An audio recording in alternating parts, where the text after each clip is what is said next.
Today's episode of FilmRiot is brought to you by Jack Threads. We're back. I got coffee. We're gonna do this, so let's do this.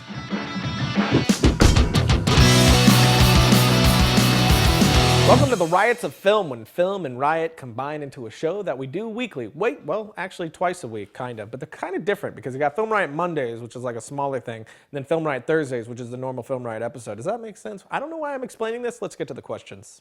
Mail sack,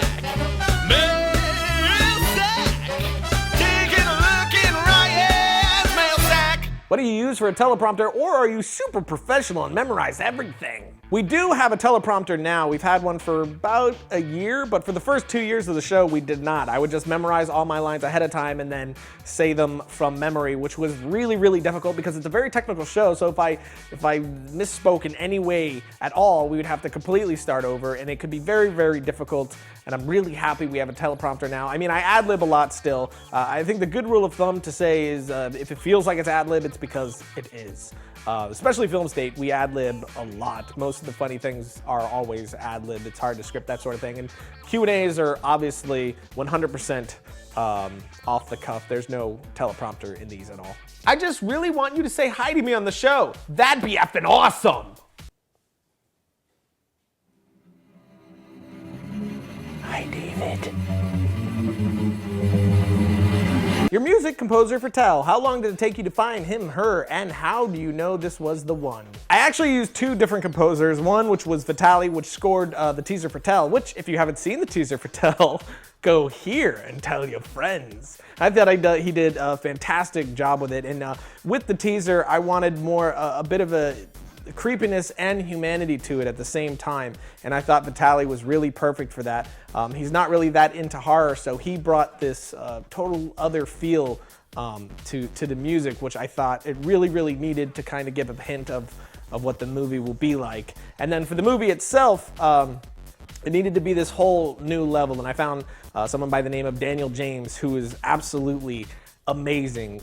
As far as the indie level goes, this kid's at the top of his game. And we started talking about the film and really hit it off and clicked. And all of our ideas were in sync. And that's really what you want. Someone that's on the same level as you. You see eye to eye on what and why things should be doing, what they should be doing when they are doing them. So that's really about it. Find somebody who's really good with the music and then have a conversation with them and see if creatively if you have a match. I was wondering, how do you come up with jokes when you write your scripts? Do the jokes just come to you, or do you get a lot of input for the rest of the FilmRiot crew? Huge fan. I actually don't play that well with others when it comes to writing. I'm about to try to co-write something, but we'll see how it goes. Usually I like to go off in a corner, hibernate, do my writing, and bring it out and show the guys after that. And I do something that I'm pretty sure I've talked about on the show before that I call ad-lib writing, which is I basically just vomit everything out quick. I don't go back and see what I just wrote or double think anything or second guess myself in any way, shape, or form. I just write it, and I write it fast. So it's kind of like ad-libbing in a way, just not as fast as obviously ad-libbing would be. Although I do occasionally, which I have done a lot in the last few sketches, is I'll take a recorder and I'll ad-lib out a scene, and I mean, I must look crazy while I'm doing it, but I'll play every character in the scene and I'll ad-lib talking to myself, basically playing these different characters, and then write down how that went later on, which is really cool. If you're good at ad-lib, try it. Some of the funniest stuff has come out of doing things like that for me.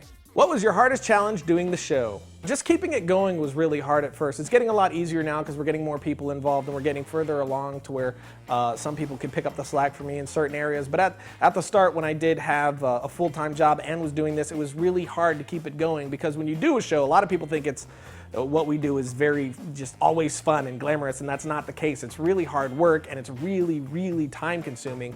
And to do something like this, it's not profitable for a really, really long time. So it's a really hard thing to keep going. So just continuing was the hard thing. Having faith in it, that it was gonna grow and actually be something great was difficult. It was always fun to do and I always loved doing it, but continuing and not getting discouraged was probably the hardest. Do you have a dream project like adapting a favorite novel or comic book? Snuggins. Snuggins sounds like something that really annoying couple at the party says, like where they want everybody to think that they're really happy together, but they're kind of not. So when they're there, they're like, oh, Snuggins, and they do a thing, and everybody's like, ah, please go home. But the second they get in the car, they're like, oh, you f***ing B. That's that couple.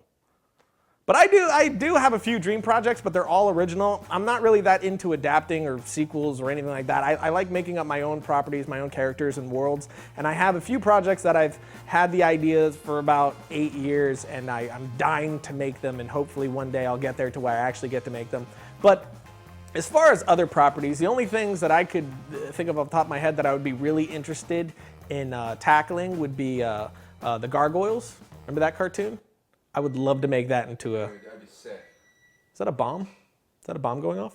Hey Ryan, how do you balance having a family with film work at the same time, considering how time-consuming everything is? That kind of goes along with the other answer I had before. It's really difficult, and it's something that I'm still working on and learning, and you know, each level goes on, it gets a little bit more difficult. And it's kind of funny, it goes the same way with stress levels. Your stress levels, you adapt, and then more stressful things come, and you adapt, and more stressful things come. If I had the amount of stress that I had now just 2 years ago, I think I would have crumbled and had a panic attack.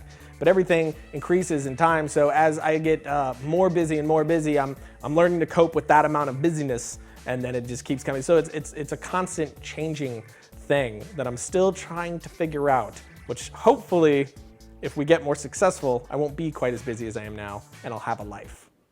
Luckily, I have a very understanding wife.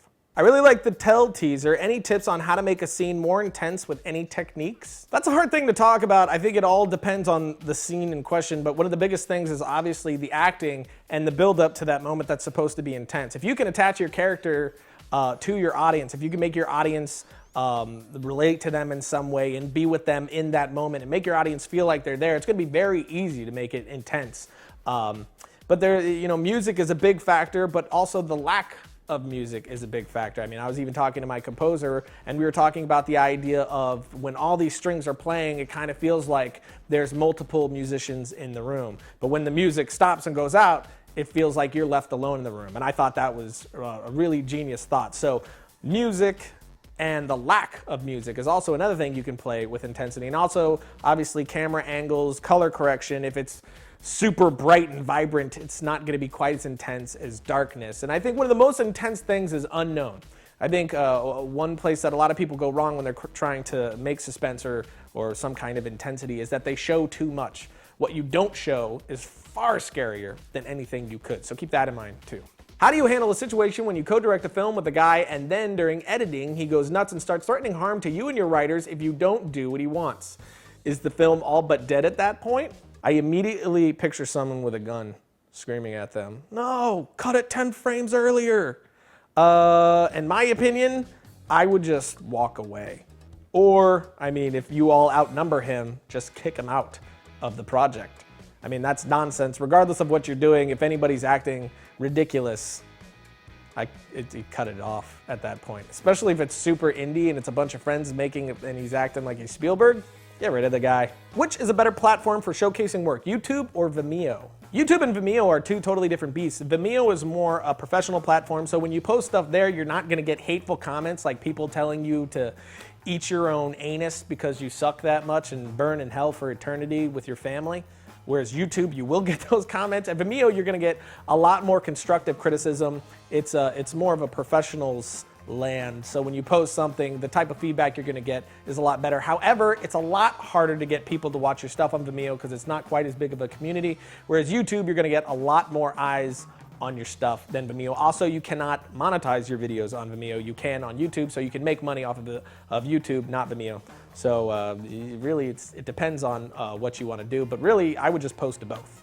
Hey Ryan, I was wondering if there's any tricks to fix/avoid the rolling shutter problem on DSLRs. Thanks, love FilmRiot and FilmState. By the way, M with these little line thingies. Yeah, one of the biggest things that will help your rolling shutter is getting the camera out of your hands. Put it on a tripod, do a shoulder mount. If you don't want to buy one, which you can from Let Us Direct, I would highly suggest those. But if you don't want to buy one, we just showed how to build them. You can do it.